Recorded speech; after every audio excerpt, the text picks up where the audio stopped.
मेरे साथ एक बच्चा है, इसने ग्रेजुएशन की हुई है और ये बंदा मेडिकल रैप की जॉब कर रहा है। मैं जब आवाज़ उठाता हूँ, ट्रस्ट मी, आप लोगों के हक के लिए उठाता हूँ। पता है क्या कर रहा था?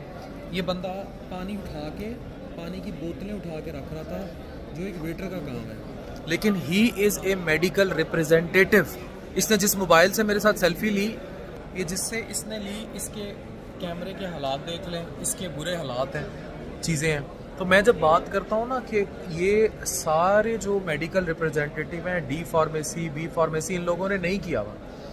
इनमें से बहुत सारे एम.कॉम, बी.कॉम, एम.ए पास, एफ.ए पास, बी.ए पास गए।